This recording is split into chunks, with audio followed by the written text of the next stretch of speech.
നമസ്കാരം.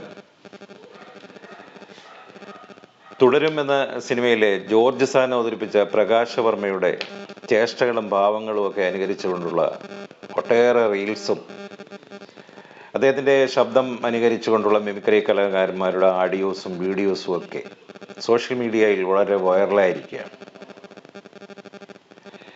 ഈയിടെ ഒരു കൊച്ചുകുട്ടി അദ്ദേഹത്തിൻ്റെ ഡയലോഗ് പറഞ്ഞ് അഭിനയിക്കുന്ന ഒരു വീഡിയോ ഞാൻ കാണുകയുണ്ടായി. നന്നായിരുന്നു, നല്ല രസമുണ്ടായിരുന്നു.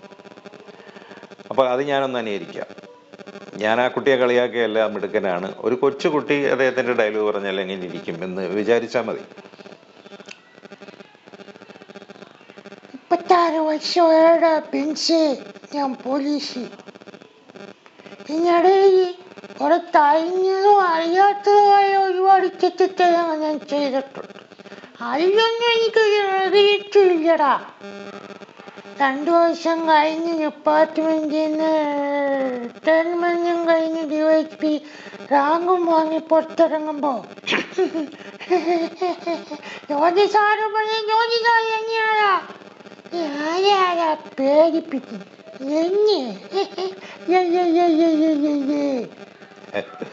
സത്യം പറഞ്ഞാൽ മറ്റൊരു പുതുമുഖ വില്ലൻ നടനും ലഭിക്കാത്തൊരു ഭാഗ്യമാണ് അദ്ദേഹത്തിന് ലഭിച്ചിരിക്കുന്നത്. വർഷങ്ങൾക്ക് മുമ്പ് മഞ്ഞിൽ വിരിഞ്ഞ പൂക്കൾ എന്ന സിനിമയിലൂടെ ഒരു പുതുമുഖ വില്ലൻ നടൻ വെള്ളിത്തിരയിലെത്തി. ഞാൻ കൊല്ലത്ത് ഗ്രാൻഡ് തിയേറ്ററിൽ നിന്നാണ് ആ സിനിമ കണ്ടത്. ഗ്രാൻഡ് തിയേറ്റർ ഇപ്പോഴില്ല. വളരെ ത്രില്ലടിച്ചിരുന്നാണ് ഞാൻ കണ്ടത്. അതുവരെ സിനിമയിലുള്ള വില്ലൻ നടന്നു വന്ന കുറച്ച് പ്രായമുള്ളവരൊക്കെയാണ്. പ്രതാപേന്ദ്രൻ, ജോസ് പ്രകാശ്, MN നമ്പ്യാർ, GK പിള്ള തുടങ്ങിയ നടന്മാരൊക്കെയാണ് വില്ലന്മാരെ അവതരിപ്പിച്ചുകൊണ്ടിരിക്കുന്നത്. ഇതൊരു കൊച്ചു പയ്യനോ ഒരു പയ്യൻ, വളരെ ഒരു ചെറുപ്പക്കാരൻ വന്ന് ഇങ്ങനെ സ്റ്റൈലിലൊക്കെ വന്ന് നിന്നിട്ട് പ്രേം കൃഷ്ണൻ ഇച്ഛവാണി പണിക്കര വീട്ടിൽ പോകരുത്, പ്രഭയെ കാണരുത്, എന്താ പറയുന്നു എന്നൊക്കെ പറയുന്നത് കണ്ടപ്പോൾ നല്ല രസമുണ്ടായിരുന്നു കാണാൻ. അദ്ദേഹത്തിന് അന്ന് സോഷ്യൽ മീഡിയ ഒന്നും ഇല്ലായിരുന്നതുകൊണ്ട് അത്തരത്തിൽ വൈറലാകാൻ പറ്റിയില്ല. അതുപോലെ മറ്റൊരു കാര്യം പറയാനുള്ളത്, പ്രകാശ് വർമ്മ എന്ന നടൻ്റെ ശബ്ദം എന്ന് പറയുന്നത്, സത്യം പറഞ്ഞാൽ ഞാൻ ആദ്യം വിചാരിച്ചു അത് ഷമ്മി തിലകൻ കുറച്ച് ചേഞ്ചസ് ഒക്കെ വരുത്തി കൊടുത്തതായിരിക്കും. പിന്നീട് ആ തെറ്റിദ്ധാരണ മാറി. സിനിമ കണ്ടു കഴിഞ്ഞപ്പോൾ പൂർണ്ണ ബോധ്യമായി അദ്ദേഹം തന്നെയാണ് ഡബ് ചെയ്തതെന്ന്. അദ്ദേഹത്തിൻ്റെ ശബ്ദം എന്ന് പറയുന്നത് ഈ ബാസ് ശബ്ദ ഗണത്തിൽപ്പെട്ടതാണ്.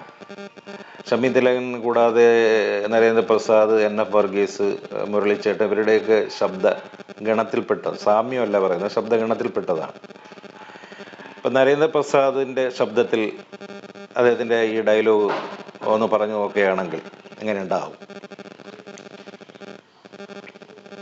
36 വർഷമായടാ ബെൻസേ, ഞാൻ പോലീസിൽ. ഇതിനിടയിൽ പുറത്തറിഞ്ഞതും അറിയാത്തതുമായ ഒരുപാട് ചട്ടത്തരങ്ങൾ ഞാൻ ചെയ്തിട്ടുണ്ട്. അതിലൊന്നും എനിക്കൊരു റിഗ്രറ്റും ഇല്ലടാ. 2 ദിവസം കഴിഞ്ഞ് ഡിപ്പാർട്ട്മെന്റിൽ നിന്ന് റിട്ടയർമെന്റും വാങ്ങി DYSP റാങ്കും വാങ്ങി പുറത്തിറങ്ങുമ്പോ ജോർജ് സാറ് പഴയ ജോർജ് സാറ് തന്നെയാടാ. നീ ആരെയാടാ പേടിപ്പിക്കുന്നേ? എന്നെയോ? ഞാൻ ഇത്രയൊക്കെ പറഞ്ഞിട്ട് പ്രകാശ് വർമ്മയുടെ ശബ്ദം അനുകരിക്കാതെ പോകുന്നത് ശരിയല്ല. ഞാൻ അത്രയ്ക്ക് അങ്ങോട്ട് കറക്റ്റായിട്ടില്ല. അതുകൊണ്ടാണ് ചെറിയ ചമ്മലിലൂടെ ഇത് പറയുന്നത്. അദ്ദേഹത്തിൻ്റെ ശബ്ദത്തിന് ബേസിനോടൊപ്പം ചെറിയ ഒരു അന്യാസികം ഉണ്ടെന്ന് തോന്നുന്നു. അതുകൊണ്ട് ചെറുതായിട്ടൊന്ന് ടച്ച് ചെയ്തിട്ടൊന്ന് പറഞ്ഞ് നോക്കാം. തുടക്കം: 36 വർഷമായടാ ബെൻസേ, ഞാൻ പോലീസിൽ. ഇതിനിടയിൽ പുറത്തറിഞ്ഞതും അറിയാത്തതുമായ ഒരുപാട് ചട്ടത്തരങ്ങൾ ഞാൻ ചെയ്തിട്ടുണ്ട്. അതിലൊന്നും എനിക്കൊരു റിഗ്രറ്റും ഇല്ലടാ. 2 ദിവസം കഴിഞ്ഞ് ഡിപ്പാർട്ട്മെന്റിൽ നിന്ന് റിട്ടയർമെന്റും കഴിഞ്ഞ് DYSP റാങ്കും വാങ്ങി പുറത്തിറങ്ങുമ്പോ ജോർജ് സാറ് പഴയ ജോർജ് സാറ് തന്നെയാടാ. നീ ആരാടാ ഈ പേടിപ്പിക്കുന്നത് എന്നെ? ഏതായാലും പ്രകാശ് വർമ്മ എന്ന പുതുമുഖ വില്ലൻ നടന് എൻ്റെ എല്ലാവിധ അഭിനന്ദനങ്ങളും. നന്ദി, നമസ്കാരം.